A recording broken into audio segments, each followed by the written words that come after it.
नमस्कार दोस्तों, मैं सुभाष राजपूत आइकॉनिक एकेडमी के यूट्यूब चैनल पर आप सभी लोगों का स्वागत करता हूं।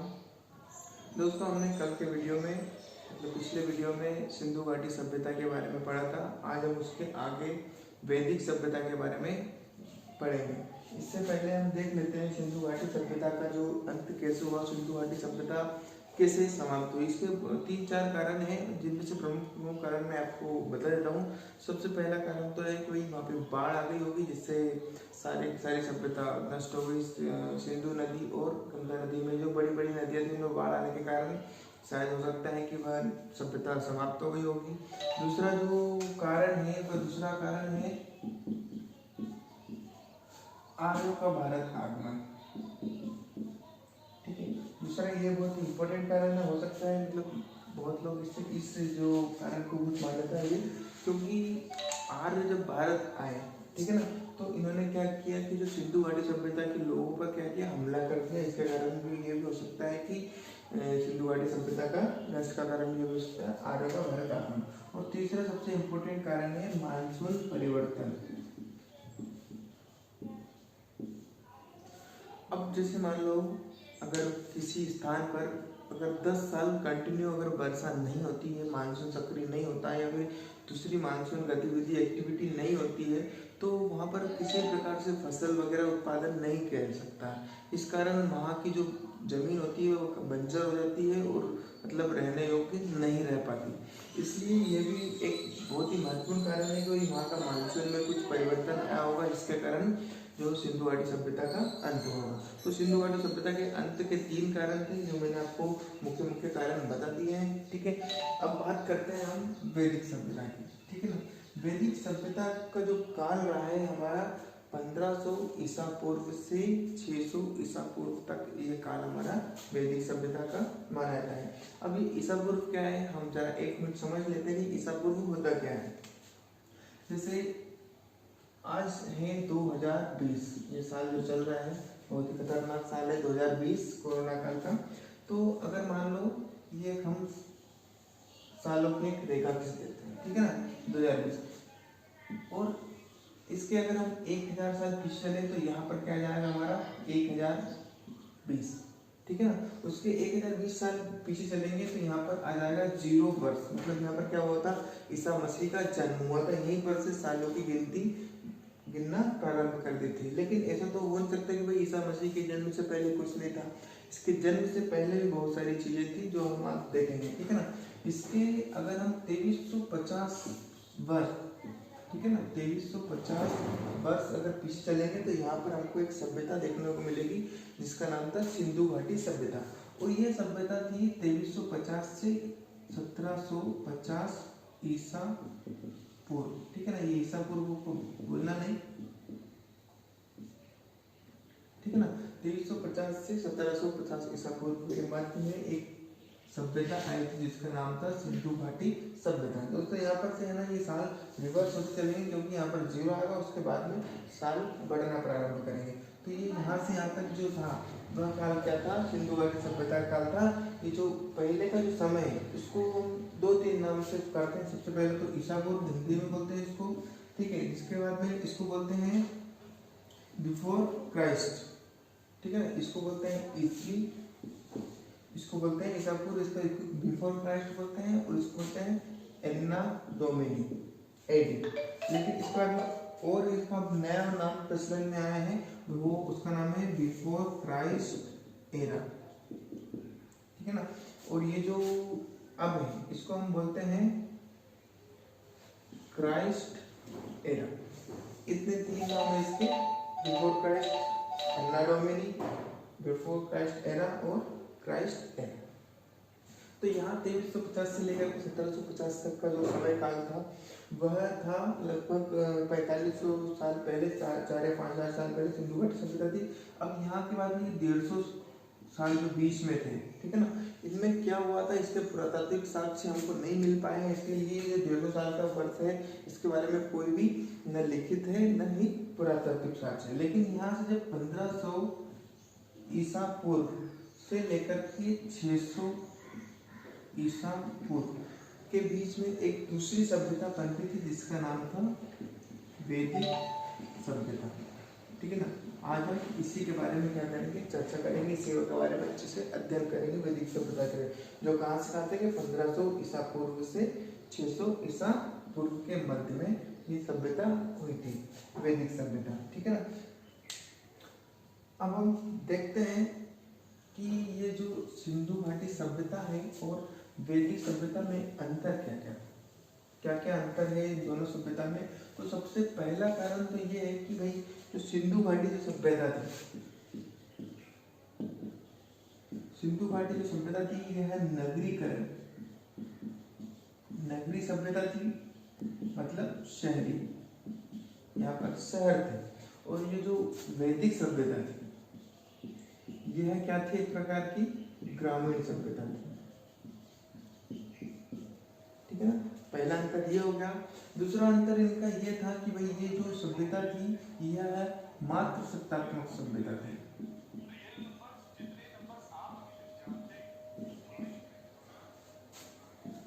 वैदिक सभ्यता जो थी वह क्या थी, पितृसत्तात्मक थी। ये बहुत इंपॉर्टेंट चीज है। ये मातृसत्तात्मक थी। इसको कैसे पता लगाया कि भाई ये मातृसत्तात्मक थी। जब सिंधु घाटी सभ्यता की जब खुदाई की गई तो इसमें जो साक्ष्य मिले, इसमें ज़्यादातर 90% जो भी हमको मूर्तियाँ मिली वह देवियों की मूर्तियाँ मिली। इसके कारण हमने अनुमान लगाया कि भाई जो सिंधु घाटी सभ्यता थी वह किस प्रकार की सभ्यता थी, एक मातृसत्तात्मक सभ्यता थी। इससे मान लो अगर हमें हमारी जो करंट में जो सभ्यता चल रही इसकी अगर हम बात करें, किसी कारणवश हमारी सभ्यता खत्म हो जाती है और आज से लगभग 4 से 5 हजार साल पहले हमारी इस सभ्यता की अगर खुदाई करें तो उसमें पता चलेगा कि जब भी खुदाई करेंगे तो अधिकतर जो हमारे भगवान हैं जब मंदिरों में हैं तो जो पुरुष भगवान की मूर्तियाँ ज़्यादा मिलती है। ब्रह्मा, विष्णु, महेश जो भी है, हनुमान, गणेश जी, इनकी मूर्तियाँ सबसे ज़्यादा मिलती है और जो देवी की मूर्तियाँ बहुत ही कम है। इस प्रकार से वो हमारा अनुमान लगा सकते हैं कि भाई ये किस प्रकार की होगी, तो यह पितृसत्तात्मक होगी। पितृसत्तात्मक में क्या होता है, जो पिता होता है वही क्या करता है, मुख्य कार्य करता है, मतलब बाहर के सारे कार्य पिता करता है। और मातृसत्तात्मक सभ्यता में ये कार्य सब कौन करती थी, महिलाएं करती थी। ठीक है, ये दो मुख्य कारण हैं इनके। अब बात करते हैं हम वैदिक सभ्यता की।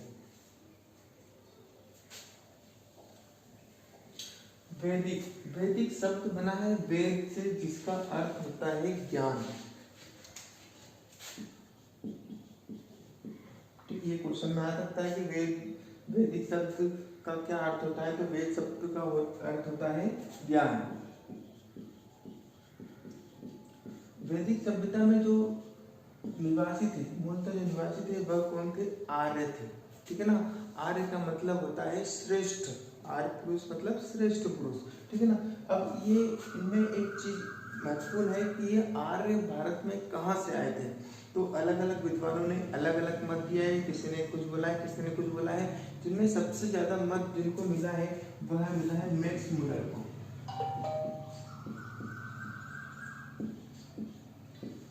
ठीक है, मैक्स मुलर का जो सिद्धांत था उन्होंने जो बताया कि भाई जो आर्य थे वह आए थे मध्य एशिया से। तो इन्होंने बोला था मध्य एशिया, तो इनके जो मत को सबसे ज्यादा मत मिले थे। ठीक है ना। मैक्स मुलर ने बोला था मध्य एशिया से। इसका सेकंड है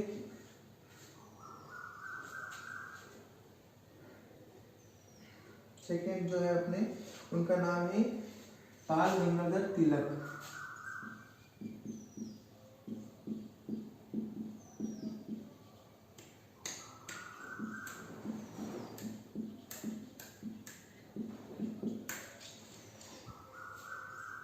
हाँ, तो मैक्स मुलर ने इन्होंने मध्य एशिया का बताया था। और जो बाल गंगाधर जो तिलक थे इन्होंने इनको उत्तरी ध्रुव का बताया था। इन्होंने ये सिद्धांत मतलब इसलिए दिया था क्योंकि ये जानते थे, आर्य जो थे वह ये जानते थे कि भाई 6 दिन मतलब 6 महीने का दिन और 6 महीने की रातें होती है। इस प्रकार से उन्होंने ये अनुमान लगाया कि ये जो आर्य थे वह कहाँ के होंगे, उत्तरी ध्रुव के भी हो सकते हैं। इसके बाद में तीसरा जो मत था वह दिया था दयानंद सरस्वती ने। दयानंद सरस्वती ने इन्हें तिब्बत का बताया था, तिब्बत क्षेत्र का, कि जो आर्य थे वह कहाँ के थे, तिब्बत के। इस प्रकार जो ये जो आर्य थे इनका हमें मतलब एक अनुमान लगाया गया है कि भाई ये कहाँ से भारत में आए थे। अब बात करते हैं वैदिक सभ्यता के काल की, ठीक है ना। वैदिक सभ्यता को दो भागों में विभाजन किया गया है। सबसे पहले तो देख लेते हैं हम इसको दो भागों में विभाजित किया गया है वैदिक सभ्यता को। पहला है पूर्व वैदिक काल और जो दूसरा है वह है उत्तर वैदिक काल, ठीक है। इसको दो भागों में डिवाइड किया गया है वैदिक सभ्यता को। पूर्व वैदिक जो काल है इसका जो समय काल जो बताया गया है वह बताया गया है 1500 BCE मतलब बिफोर क्राइस्ट एरा से लेकर के 1000 BCE, ठीक है ना। इसका मतलब आप समझ रहे हो, ईसा पूर्व। और जो उत्तर वैदिक काल है, उत्तर वैदिक काल जो हमारा है 1000 BCE बिफोर क्राइस्ट एरा से 600 BCE तक इसको विभाजन किया गया है, ठीक है। पूर्व वैदिक काल को हम ऋग्वैदिक काल भी कहते हैं,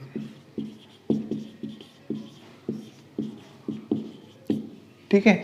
अब अगर बात करें पूर्व वैदिक काल की तो इसमें एक वेद है जिसका नाम है ऋग्वेद। और हमारे उत्तर वैदिक काल है इसमें 3 वेद है, सामवेद, यजुर्वेद और अथर्ववेद।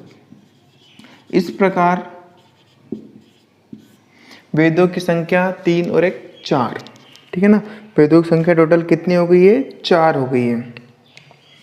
अब बात करते हैं ऋग्वेद की, ठीक है ना। ऋग्वेद बहुत ही इम्पोर्टेंट है, इसमें बहुत ही इम्पोर्टेंट प्रश्न बनकर सामने आते हैं। हम सारे इम्पोर्टेंट तथ्यों को समझेंगे और देखेंगे कि इसमें क्या क्या चीज़ें हैं, ठीक है ना। तो जो ऋग्वेद है, ऋग्वेद क्या है? एक प्रकार की एक पुस्तक है।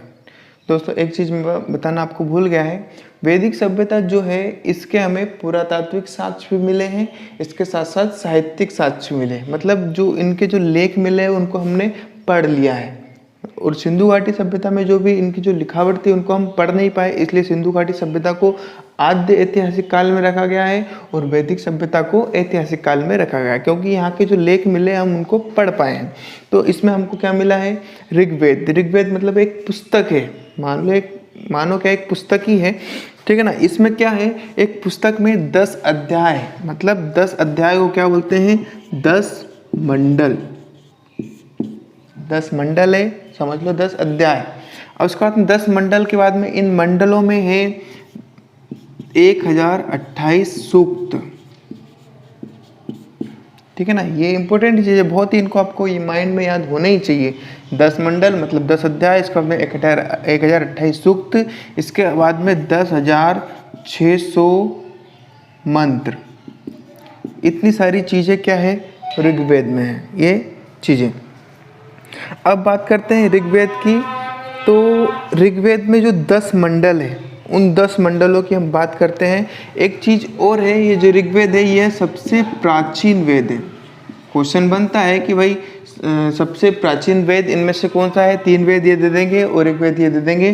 तो जैसे कि इसमें देखने को मिल रहा है 1500 BCE से 1000 BCE, ये सब बात के हैं। तो सबसे प्राचीन वेद में कौन सा आ जाएगा? ऋग्वेद आ जाएगा। अब बात करते हैं ऋग्वेद के 10 मंडल हैं, ठीक है ना। तो 10 मंडल में जो दूसरा और 9वां जो मंडल था, ठीक है ना, दूसरा मंडल और 9वां मंडल, ये सबसे पुराने मंडल है, ठीक है ना। पुराने मंडल है दूसरा और 9वां, मतलब इनके सबसे पहले लिखा गया था। इसके बाद में पहला और 10वां ये जो मंडल है सबसे नए मंडल में आते हैं, ठीक है ना। दोस्तों समझ में आ रहा है आपको? ये जो दूसरा और 9वां 10 मंडल है टोटल, इसमें दूसरा और 9वां सबसे पुराने, मतलब सबसे पहले इन 2 मंडलों को लिखा गया था ऋग्वेद में। उसके बाद में सबसे लास्ट में पहला और 10वां जो 10वां मंडल है सबसे लास्ट में लिखा गया, तो पहला लिखा गया उसके बाद में सबसे लास्ट में कौन सा लिखा गया, 10वां मंडल। तो ये जो सबसे मंडल कौन से हैं, पहला और 10वां नए मंडल है। इनमें 4 मंडल महत्वपूर्ण है, हम देख लेते हैं 4 मंडल कौन कौन से महत्वपूर्ण है, उनके बारे में क्वेश्चन बनते हैं। तो इसमें जो तीसरा मंडल है, ठीक है ना, तीसरा मंडल है, इसकी खास बात यह है कि इसमें गायत्री मंत्र है। क्वेश्चन यही से बन जाता है भाई कि गायत्री मंत्र ऋग्वेद के कौन से मंडल में है, तो जो गायत्री मंत्र है ऋग्वेद के तीसरे मंडल में है, ठीक है ना। और ये जो गायत्री मंत्र है किस देवी के लिए गाया गया है, तो यह सावित्री देवी के लिए गाया गया है। और इसके जो रचयिता थे वह थे विश्वामित्र। विश्वामित्र ने इसको क्या किया था, रचयिता थे गायत्री मंत्र के। तो इसमें से सिर्फ ये 3 चीज़ें इंपॉर्टेंट है। तीसरे मंडल में गायत्री मंत्र है जो सावित्री देवी के लिए है, और इसको किसने लिखा था, अपने विश्वामित्र ने। तीसरे मंडल के बाद में बात करते हैं हम 7वें मंडल की, ठीक है ना। जो इम्पोर्टेंट है उनके बारे में हम देख लेते हैं। जो 7वां मंडल है वह बहुत ही महत्वपूर्ण मंडल है, इससे बहुत बार क्वेश्चन बना है, क्योंकि इसमें 10 राज युद्ध का वर्णन है, ठीक है। 10 राज युद्ध का वर्णन है। अब देखते हैं 10 राज युद्ध क्या है।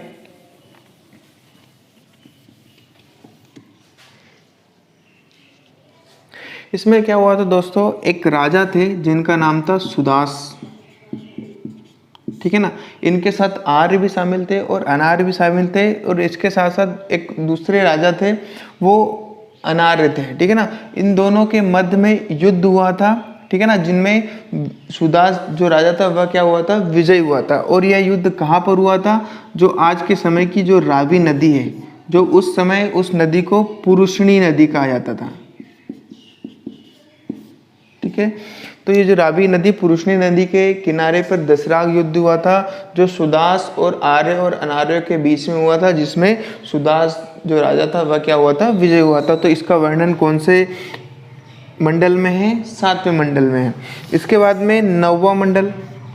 तो जो 9वां मंडल है इसमें जो अपना सोम देवता है, ठीक है ना, 9वें मंडल में सोम देवता का हमें क्या मिलता है, वर्णन मिलता है। इसके बाद में है 10वां मंडल। 10वां मंडल बहुत ही इंपॉर्टेंट मंडल है।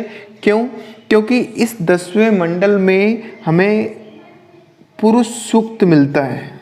क्वेश्चन बनता है कि पुरुष सूक्त हमें कौन से वेद में मिलता है, तो वह ऋग्वेद में मिलता है। ऋग्वेद के कौन से मंडल में मिलता है, तो 10वें मंडल में मिलता है। अब ये पुरुष सूक्त क्या है, पुरुष सूक्त एक प्रकार की वर्ण व्यवस्था है। पुरुष सूक्त क्या है, वर्ण व्यवस्था।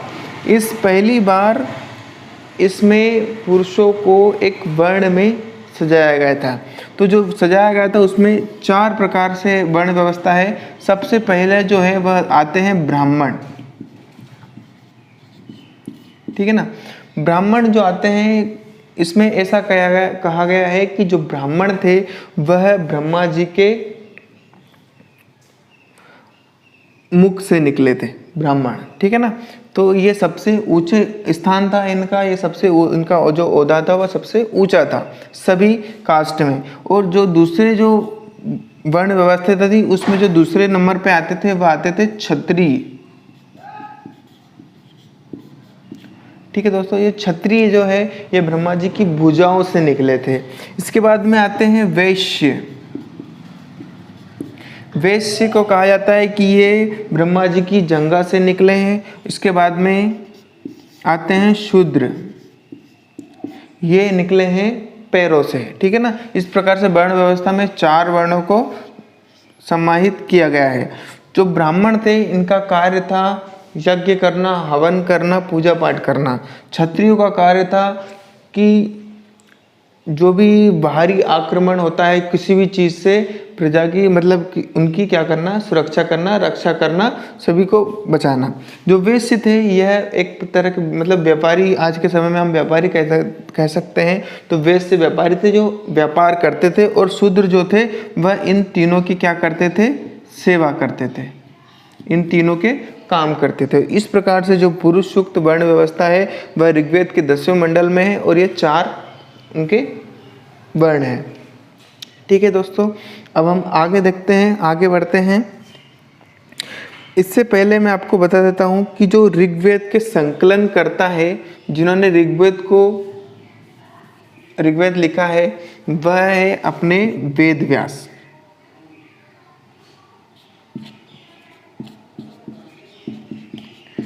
ऋग्वेद की रचना किसने की है? तो वह की है वेद व्यास और कृष्ण द्वैपायन ने।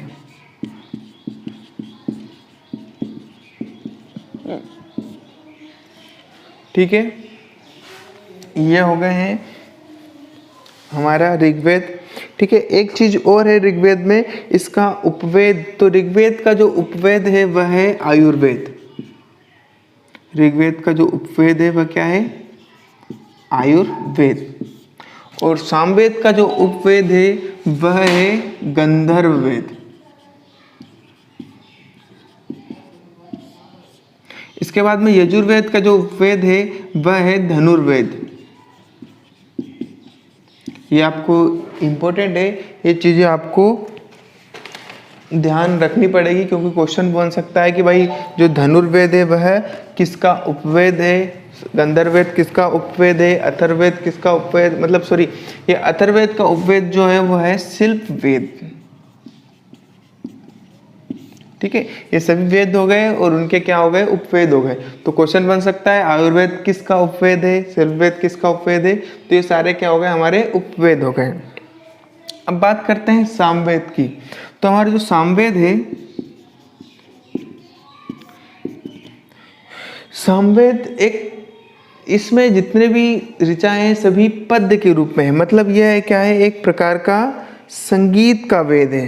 कौन सा वेद है? सामवेद। संगीत का वेद में इसमें सभी जो है, सब जितना कुछ भी लिखा हुआ है वह एक संगीत के रूप में लिखा हुआ है। इसमें से बस इतना ही इम्पोर्टेंट है। इसके बाद में हम बात करते हैं यजुर्वेद की। यजुर्वेद का उपवेद क्या है? धनुर्वेद है। ठीक है, ये जो यजुर्वेद है यह गद्य में भी लिखा है और पद्य में भी लिखा है। इसके दो पक्ष है, एक पक्ष है कृष्ण पक्ष और दूसरा पक्ष है शुक्ल पक्ष। ठीक है दोस्तों, इस प्रकार से इसके दो पक्ष हैं, जिसमें जो कृष्ण पक्ष है वह गद्य है और शुक्ल पक्ष जो है वह पद्य है। ठीक है ना, ये जो यजुर्वेद है इसको दो भागों में बांटा गया है, एक तो कृष्ण पक्ष में और दूसरा शुक्ल पक्ष में। इसकी जो मेन जो बात है, इसमें क्या होता है कि यज्ञ की विधियों का वर्णन है। ये चीज याद रखना, क्वेश्चन बनता है कि भाई यज्ञ की जो विधि होती है वह किसमें, कौन से वेद में दिखाया गया है? तो यज्ञ की जो विधि है वह किसमें? बताओ, यजुर्वेद में। ठीक है ना, अब बात करते हैं लास्ट वेद अपना अथर्ववेद।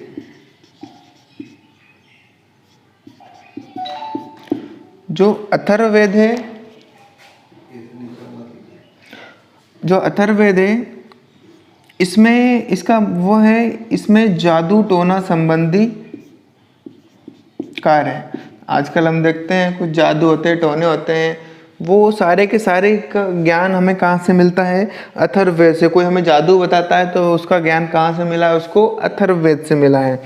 ठीक है ना, अब ये हो गया हमारा वैदिक सभ्यता से जुड़े महत्वपूर्ण चीज़ें। इसमें हमने सारी महत्वपूर्ण जो भी क्वेश्चन बन सकते थे वह हमने इसमें सारे सब कुछ देख लिया है। कुछ चीज़ और है वो हम इसमें देख लेते हैं, जैसे कि पुराणों की संख्या कितनी है। क्वेश्चन बनता है कि भाई कितने पुराण है, तो पुराणों की संख्या जो है वह कितनी है? 18 है। 18 पुराण है। इसके बाद में अगर बात करते हैं उपनिषद की संख्या कितनी है, तो वह है 108। वेदांगों की संख्या कितनी है? 6। इसके बाद में रामायण में कांडों की संख्या कितनी है? तो रामायण में जैसे सुंदरकांड वगैरह, बालकांड वगैरह है, तो इसमें रामायण के कांडों की संख्या कितनी है? 7। इस प्रकार से मैं आपको लिख देता हूं,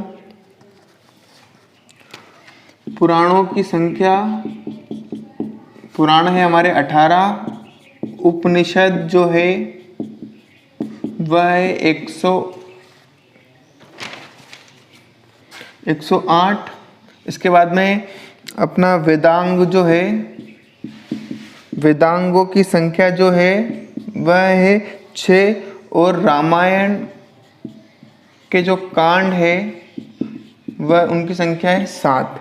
इतनी चीज़ें। और एक और चीज़ है अपने इम्पोर्टेंट कि भाई जो सत्यमेव जयते कौन से उपनिषद से लिया गया है। 108 उपनिषद है, उसमें से एक उपनिषद का नाम है मुंडोपनिषद,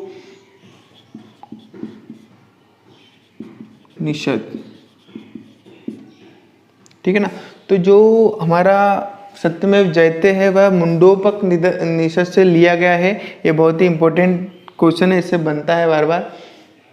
दोस्तों अगर आपको हमारा वीडियो अगर अच्छा लगा हो तो वीडियो को लाइक करें और चैनल को सब्सक्राइब जरूर करें।